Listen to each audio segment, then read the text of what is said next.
And hello, everyone, and welcome back to Cyrus Webb Presents here on Amazon Live. I'm your host, Cyrus Webb. Glad you all could join us once again for our Amazon family. Welcome. We have a lot coming up for you guys as we're heading into October and October Prime Days. So if you guys have not done so already, make sure you guys do hit that follow button. You'll see it either here in this corner or down below. You also will see some of the books from our next guest. We're excited to welcome back Tanya White to our broadcast today. She's a media personality. She's also a best-selling author. And she's a motivational speaker and educator as well. We're going to talk to her about what it's been like for her to do what she loves in her different platforms. You see her book here, Professional Lynch. We've talked about that before, but I want to highlight for you guys on Amazon the book, The Prayers of the Righteous as well. We're going to get into that a little bit. What is it that prompted her to write that book and to be able to make a connection around the issue and topic of grief as well? We are simulcasting our broadcast, so we do welcome those tuning in on Facebook, LinkedIn, YouTube, X, as well as on Instagram. We're glad you all can be with us. Kabil, hello to you. Good to be able to see you. Glad you'll be able to join us over there on Facebook. Tanya, welcome back to the broadcast. Thank you, Cyrus Webb. Thank you for having me. Look, it's always fun to be able to talk with you, and congratulations on what's been a very busy, we were just talking about busy 2024 for you.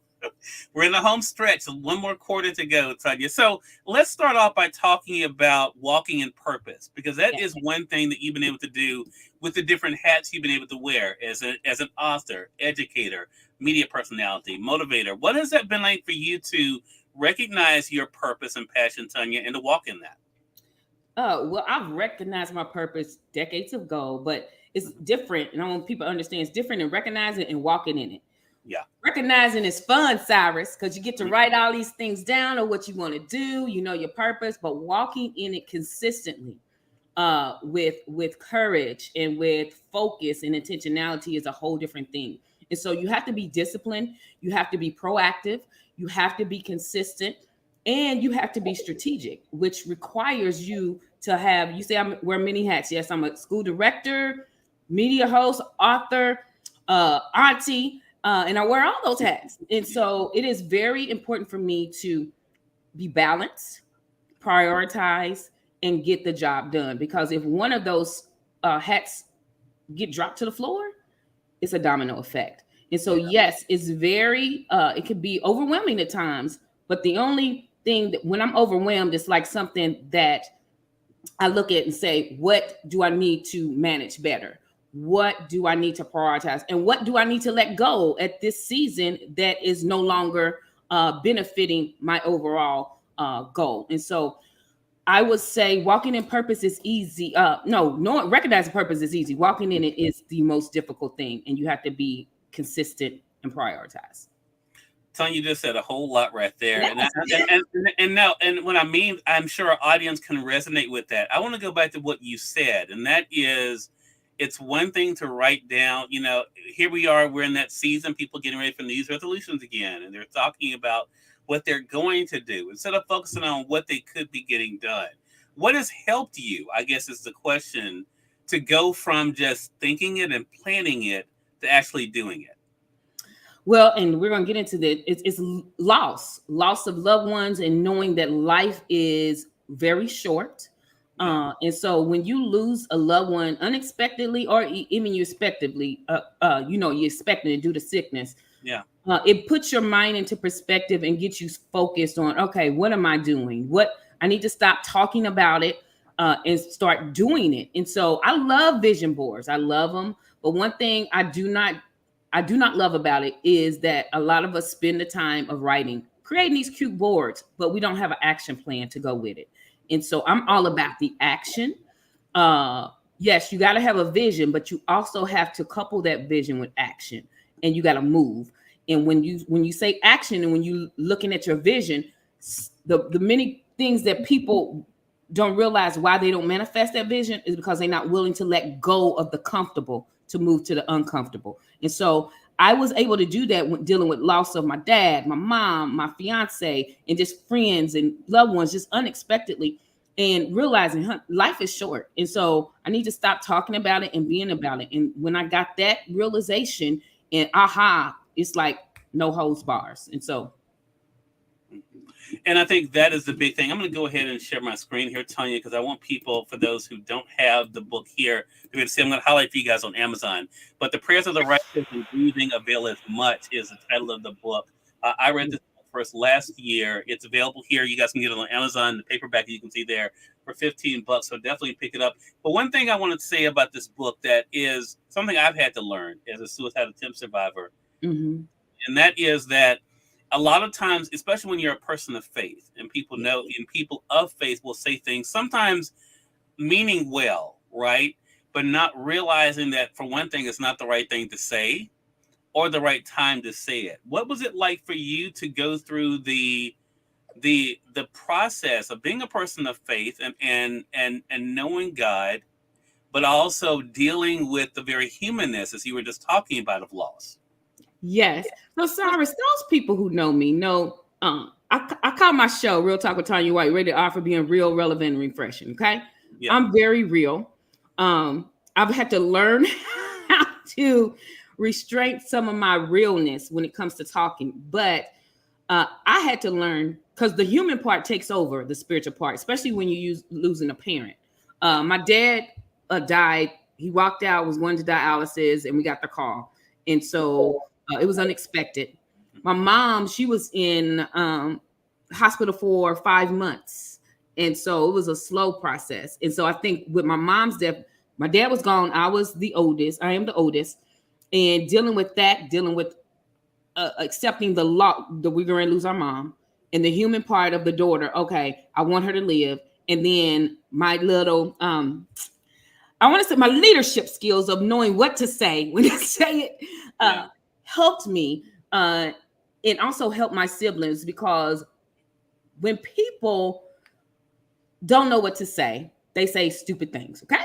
Yeah. Sometimes we just need to, when you don't know what to say, it is okay not to say anything and to be there in the present. Because if you don't know what to say, you say something stupid, that can, and when I say stupid, when somebody's dying, yes, we know it's people of faith. They're going to be with the Lord. But at that time, that is not to say, oh, they're better off. You don't want to hear that about your mother, the woman who gave you birth. You don't want to hear that about your fiance, the one that you thought you was going to marry and have a new life with. Your dad, you don't want to hear that at that time. At the time of the loss, the immediate loss, there's not that time to say anything. Sometimes I want people to know, when you don't know what to say, don't say anything. And so I had to verbalize it to people. Now, I didn't verbalize it in a very Christian way. Let me tell you that. But I learned, reflecting back, writing the book, that it was okay for me to verbalize my feelings, even though they were not very in a loving way. But for me at that time, those were my true feelings. I had to say it at that time, and reflecting on writing that book gave me the words to say the next time I deal with this. Now I know how to say in a cordial and Christian manner, but my feelings are okay to say. Yeah. And that is the thing. You said something else that's so important, Tanya. That is, there's that. I see a meme a lot, and I think it's so true, to check on your strong friends, because a lot of times, I remember when my grandmother died, I was the one that was her caregiver. So even the cousins that were older than me looked to me to kind of handle things, and we everything. But it was after everything was over that I realized I hadn't taken the time to really grieve myself, because I was trying to make sure everybody else was good, and everything was that whole checklist thing, right? And so I think a lot of times we don't think about that. Do you think that has brought a extra layer of empathy, though, to your platform, like Real Talk with Tanya White, because you do know, in talking with different types of people, what it can be like to have to sometimes to grieve in silence, to go through things in silence outside of the success that people may see? Absolutely. And also, my background is an educator, education teacher for 13 years, and dealing with that. I always, going into that field, I always knew there was a story behind the story. It's not the actions that people display. There's a story of pain behind, defiance, behind rude behavior. And so even being the special ed teacher gave me a level of empathy to know, hey, let's dig deeper. And sometimes we don't want to dig deeper as society, because we're in a microwave society. We want to handle it instantly. But being empathetic, when you lose something personally and you go through something very personal where you have to heal, and really go through therapy and readjust your normal life, you can be patient and understanding. You can listen, uh, not just listen as an act, but an art of listening to people and doing what they say. Sometimes just people want you to listen. Don't offer any advice. That's the art of listening.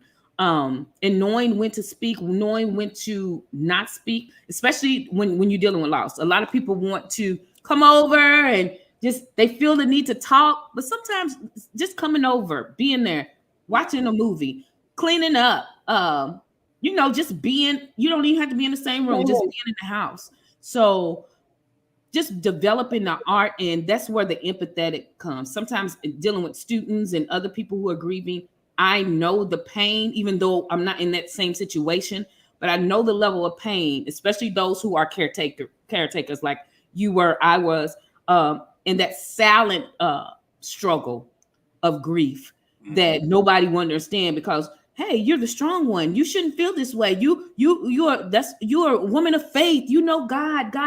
Yes, I am. But the human part of me needs to cry. The human part of me needs to scream. The human part of me needs to say some things that, the spiritual part will understand. But as the human part, I need to get out at that time. And so it has to allow me to develop another level, another depth of empathy when dealing with people, all people. Yeah. Love that. I want to say, for those who are just tuning in, welcome. You're watching Cyrus Webb Presents here on Amazon Live. We're speaking today with Tanya White. You know her as a media personality. She's an author, educator, speaker. We're talking with her about her journey, of course, her current success, but also her books like we just talked about here, The Prayers of the Righteous and Grieving Availeth Much, as well as the book Professional Lynch. We're going to talk a bit about that, but we also were talking about this journey that she's been on. It's helped her to do the things she's doing today. I think it's very interesting. You were talking about being an educator, and this book, of course, Professional Lynch, shares a bit of your story. You say on the back of it here, I tell you, this is not a tell-all book, it's a tell the truth book. Yes. Truth is a very big part of your platform, but I want to ask you, what was it like for you to be on the other side? Because we're used to, especially as a talk show host, we're used to just focusing on the person in front of us. What was it like for you to look in the mirror and to tell your own story? What was that like? First, it was scary. I held on to what only my close friends and family knew at the time what I was going through. Went through it for 7 years. And once I left, I was still holding on to things that my therapist this is hurting you in other areas. You need to speak about it. Then I went to Indiana Black Expo book talk with Angel Clay, and she was talking about being bullied, being dismissed in her field of IT. She was a high-level C-suite IT professional, and just listening to her, I was like, okay, she's telling my story. And so she gave me the language to use so that I can tell my truth of what I endured as an educator. Many Black women especially hold on and try to live. We try to live the strong Black woman syndrome. You're a strong Black woman. You invited to the table. Yes, we're invited to the table, but we're not welcome when we get to the decision-making table. It is very much still a slave mentality, very superficial. They want to have your Black face at the table, but they don't want you to say anything. They don't want you to offer any opinions. And when you do, that's when the attack starts. And so hearing Angel and also Jennifer Farmer, I met at telling their stories about being a professional Black women, but really what they were enduring gave me the language to tell a very truthful story and not tell all to, just tell a tell-all book. No, this what happened to me. It was wrong.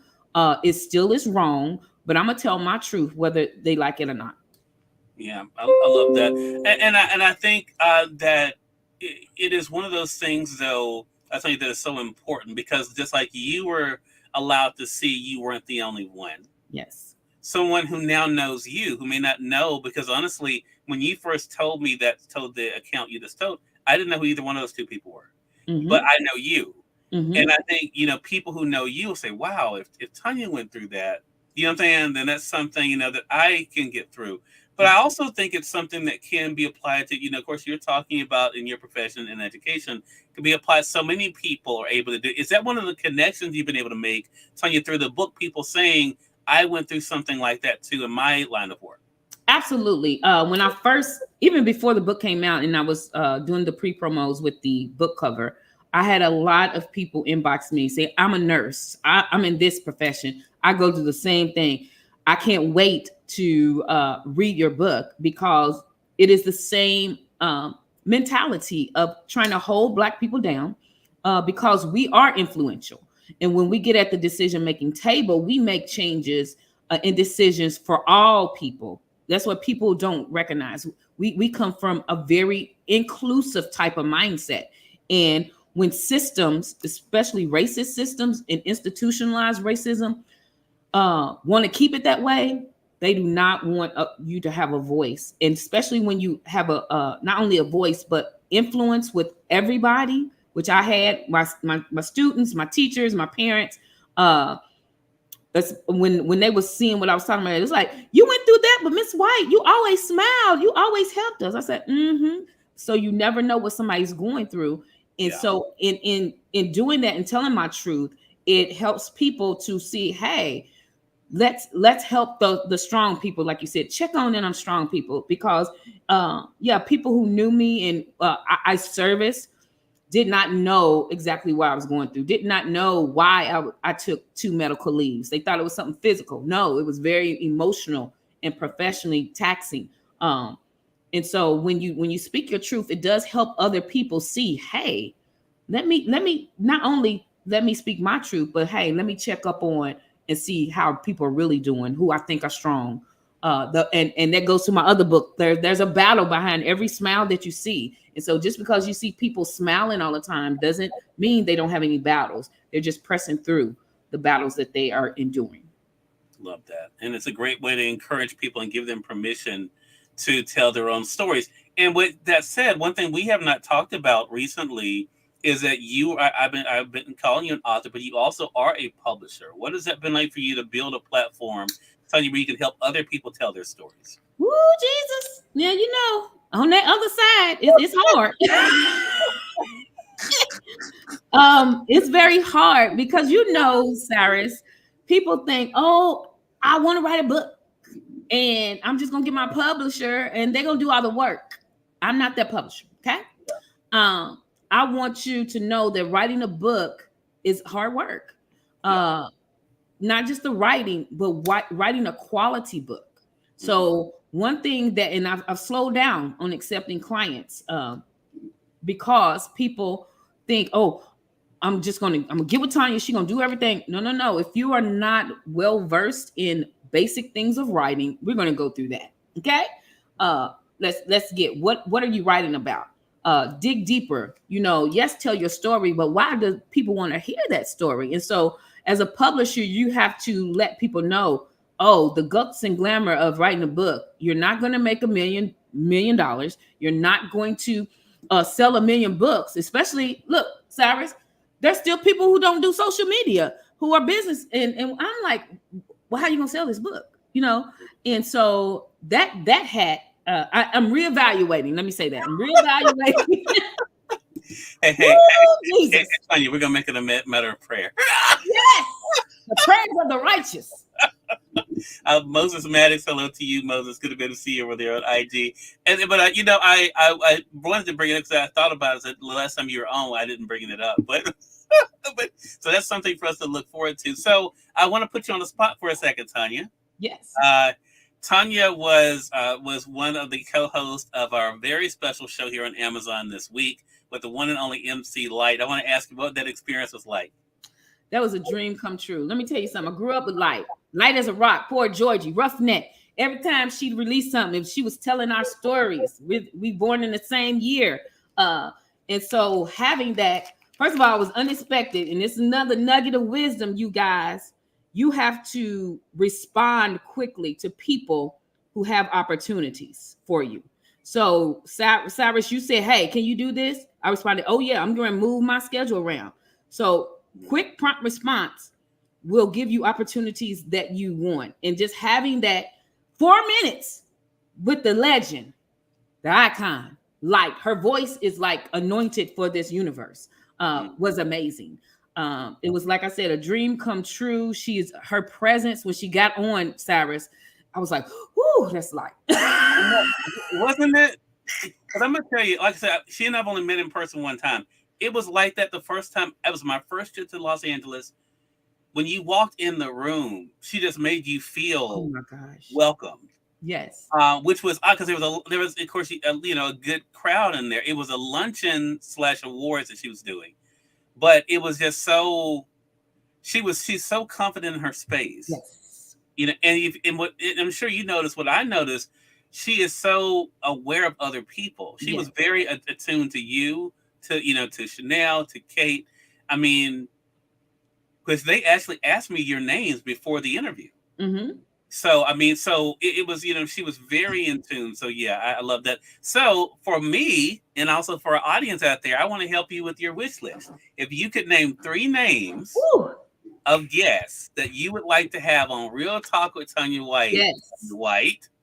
who would those 3, in any particular order, who would they be? Yes. So I love Ricky Smiley, and been following him for decades. And so he has a new book out, Sideshow, which I'm so wanting to read, because he's talking about the loss of his son. And those of us who are fans went with that, grieved with him through that, the funeral, and still grieve with him because he talks about it. So Ricky Smiley will be my number 1. Candy Barrios. She's a businesswoman, and she has done her own thing and used platforms to not only advance her career, but others. So Candy Burris is another one. And the third one, Cedric. Oh, yes. Oh, Cedric. I said he bear, because I follow him since 87. He's a book author now. He does he's into Grill Masters with those with Anthony Anderson. I watched that. I can't watch that too much because they make me hungry, that show. But he is one person who's evolved. His base is being a comic, but he has used his platform for other endeavors. And that's what most business people, especially Black business, we got to get out of staying in one pigeonholing ourselves. And so I'm attracted to people who take what their base and evolve it into other things, and also help other people. So those would be my top 3. If you say in the next 6 months, Ricky Smiley, Candy Burris, Cedric the Entertainer. Well, I can let you know one of them will be in the next 3 months. Yes. And I can also let you know I have put the email in for Ricky, because she had mentioned that to me before about Ricky Smiley. She didn't know I had already reached out, but hopefully we'll be hearing from them soon. And I'm looking forward to seeing the 2 of you together. Yes. So I want to turn the table on our audience for a moment. Tanya, this is a great conversation. I'm glad to be able to talk with you. I mean, right after we both are on that high from MC this week. What advice would you give to others who are looking at what you're doing, and not saying they want to do what you do, but let's go back to the beginning of how we started this conversation. What would you say to them about how they can go from having that list to making some action? The first thing, you have to be comfortable with yourself, flaws and all. I have been working on Tanya White. Let me give my government name, Tanya Renee White, as a woman. And really being comfortable with myself, because I was not comfortable. I had image issues, and I still do, because I was always overweight. So I always heard, "Oh, you got such a pretty face, but if you just lose weight." So that was a complex for me. It still is when I hear those voices, but now I tell those voices to shut it up. But be comfortable with yourself. Yeah. Do not dim your light, because we all have things that we are extraordinary at. I am extraordinary at bringing people in. People say you are everybody's cheerleader. That's because I had my mom and my father, my mother, and people close to me growing up cheering me on, even though I let society, stifle me about, my image issues. I always had people cheering me on. So I grew up with that way. And so I want other people to know, you can do this. You can do it. You can grow through it. That's why I share a lot, especially on social media, with my personal life. Now, people think, oh, you share a lot and you share all of it. No, I don't. I share the things that I know that people are going through, and I want them to know. Like when I was dating, going through my dating journey of 50, then I finally met Stefan. We met on a dating site, and it was instant connection. We dated, we met in the pandemic, we was growing, we was gonna get married, and then he passed away. And so you can't just share the good, you got to share the ugly side of you, and share it in a way that connects with people. And so be comfortable with yourself, because you are someone, when I said, when we talked about, it was that's MC Light, you have that same effect, Cyrus, with people. I have that same effect with people. Someone is, you are somebody's, if I could just talk to them for a second. So you got to be comfortable with yourself. You got to have a plan, a strategic plan. You can't just write it down. You got to be about it, and be consistent, and have prompt follow-up. Okay. I'm one with prompt follow-up, because in this business, Cyrus, you can't be waiting. When they say they want to answer, you got to have it. So if your team is lagging in getting what you need, sometimes you got to make hard, crucial decisions. It ain't personal, but I just need somebody else on my team who is flowing with me, because I have to, if Cyrus, you say, I need this from you, Tanya. If I have somebody who is responsible for that and they're lagging, they're not getting to me, I got to do it and then make that crucial decision. So you got to make things, it's not personal, it's professional, and have a team of people around you who are in the same vision, in the same flow, and being prompt about something. They're not perfect, but prompt. Okay. And sometimes you have to say, hey, I need this. You didn't do this. But if it's a repeated process, then you got to make those hard decisions. So be yourself, have a plan of action, be consistent, and have prompt follow-up. Love that. Great advice. Again, everyone, Tanya White has been our guest. You can get her books that we discussed here. Again, we'll go ahead and share my screen with you guys so you guys can get the full title for those not on Amazon. And that is The Prayers of the Righteous and Grieving Availeth Much. It's available there on Amazon for on paperback for $15. I'm going to highlight for you guys that are on the platform. You can also, of course, get her book that I have here, Professionally Lynched. You all can get it here as well for $21.99. So you can take advantage of that. And Tanya, how can our viewers stay connected with you? Stay connected with me on Facebook, Instagram, Real Talk with Tanya White. As you see, Tanya is Tanya. So Facebook, Instagram is Real Talk with Tanya White. LinkedIn is Tanya White KY, because I'm from Kentucky. What's the other platforms? Not on TikTok yet. Well, I'm on TikTok, but I'm not active because I'm old. And I got to learn that platform. Cyrus, I got to learn it. But we will definitely make sure that we tag you on those that you have here. And again, we are simulcasting it for such. Oh, go ahead. I forgot to say, Real Talk with Tanya White is on Tuesdays and Thursdays, the T weeks. T is for Tanya. At 7 p.m. Eastern Standard Time live, and it shows simultaneously on YouTube. Real Talk with Tanya White. Subscribe to that as well. And it's simultaneous on Facebook and Instagram every Tuesday and Thursday at 7 p.m. We have live shows, and some are pre-taped. But yeah, tune into me that way. And I would love to be on anybody's show, especially during this grief time is coming up, to talk about my book, The Prayers of the Righteous and Grieving Availeth Much. Love that. Hey, Stacey, good to be able to see you over there on Facebook. Tanya, another great conversation with you. Really appreciate the time. And looking forward to our next chat together. Yes. And let me tell y'all something. Y'all need a PR, a publicist. Y'all better get with Cyrus Webb, because he makes things happen. Just saying. Well, I appreciate that. I appreciate that, Tanya. And we thank you all for tuning in to another great segment of Cyrus Webb Presents. Until next time, you all make it a great one. We'll talk to you soon. Take care. Bye.